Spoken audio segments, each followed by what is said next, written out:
साथियों, मैं बात बाबा साहब की एक स्टेटमेंट से शुरू करना चाहूंगा। जब बाबा साहब SC ST की लड़ाई लड़ रहे थे, अंग्रेजों की हुकूमत थी, तो ये तथाकथित ऊंची जाति के लोग बाबा साहब को देशद्रोही कहते थे, एंटी नेशनल कहते थे।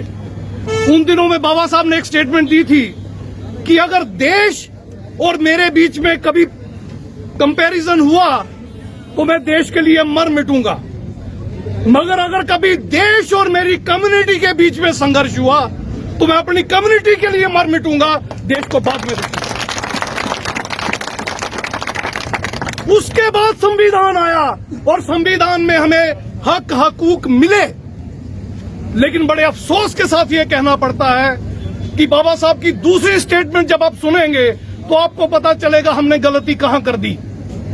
बाबा साहब ने कहा था संविधान कितना भी बढ़िया क्यों ना हो, मगर चलाक मक्कार और देशद्रोहियों के हाथ में लगेगा, अगर वो देश के ऊपर राज करेंगे तो संविधान सबसे बुरा साबित होगा।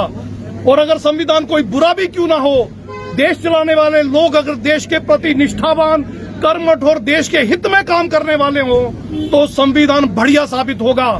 एग्जाम्पल इंग्लैंड की देता हूं, वहां रिटन कॉन्स्टिट्यूशन नहीं है और दुनिया की बेस्ट डेमोक्रेसी है, क्योंकि वहां के रूलर अपनी कौम के लिए काम करते हैं या रिजाइन करके घर चले जाते हैं, देश को बर्बाद नहीं करते। अब इस साजिश को आप समझ लीजिए, साजिश है क्या? ऐसा नहीं है कि SC ST OBC के बच्चे नालायक हैं, बिल्कुल नहीं है।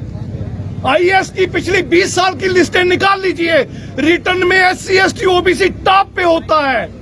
250 नंबर होते हैं इंटरव्यू के, और इंटरव्यू के मेंबर जो होते हैं, इंटरव्यू लेने वाले, वो होते हैं अपर कास्ट के। 250 में से अपने वालों को देते हैं 200, 250, 240, और SC ST OBC के कैंडिडेट्स को देते हैं 70, 80, 90। साथियों, IAS तो एक एक पॉइंट पे जाता है, एक एक नंबर पे जाता है, एक एक नंबर में हजारों स्टूडेंट रह जाते हैं। इस तरह से हमें पछाड़ा जाता है, तो रिजर्वेशन की जरूरत इसलिए हमें पड़ी। रिजर्वेशन में वो बाहर हो जाते हैं तो कंपटीशन हमारे बीच में हो जाता है, कम से कम जो भी निकलता है हमारे घर से निकलता है, ये हिस्सेदारी हमें मिलती है।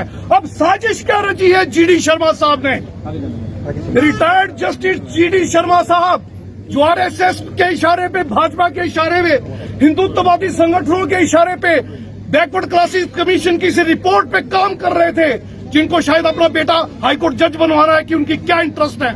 उनकी साजिश को समझिए। अब वो SC ST OBC तीनों वर्गों में अपर कास्ट को घुसेड़ रहे हैं। अब क्या होगा? अब जब लिस्ट बनेगी, जनरल वाली सीटें भी वो ले जाएंगे। SC ST OBC की सीटों में अभी जो मैंने आपको बताया, रिटर्न में आप जितने नंबर मर्जी ले जाइए, इंटरव्यू में आपको दूध में से बाल की तरह उखाड़ कर बाहर फेंक दिया जाएगा।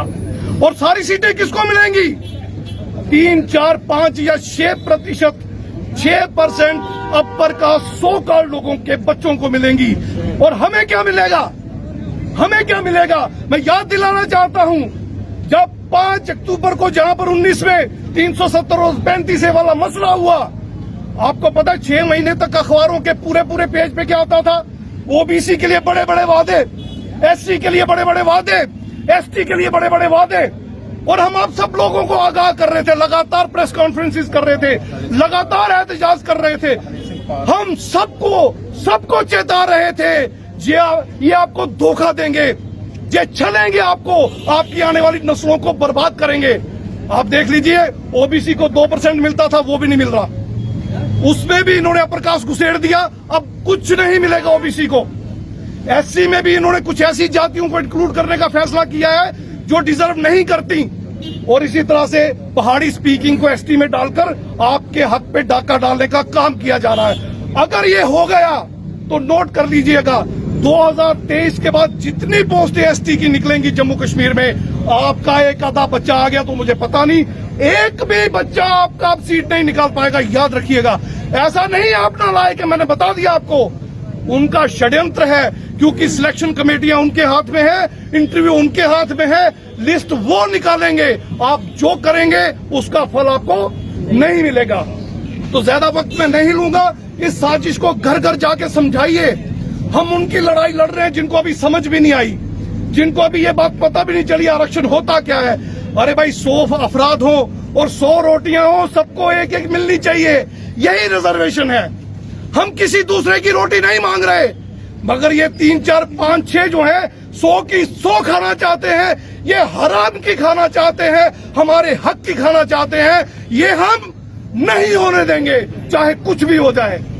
माइनॉरिटी एकजुट है। अब हम एक प्लेटफॉर्म पे हैं, अब इस देश की सत्ता हिलेगी। शासन भी हम छीन लेंगे, प्रशासन भी हम छीन लेंगे, जुडिशरी पे भी हम अटैक करेंगे, जुडिशरी भी छीन लेंगे, और मीडिया भी हम अपना खड़ा करेंगे। देश के साधन संसाधन अब हमारे कब्जे में होंगे, ज्यादा देर की बात नहीं। और जो आज आप हमारे साथ कर रहे हो, मैं वादा करता हूं, अगर आप नहीं सुधरे आज भी, तो सूद समेत आपकी नस्लों के मुंह पे मारेंगे, याद रखिएगा।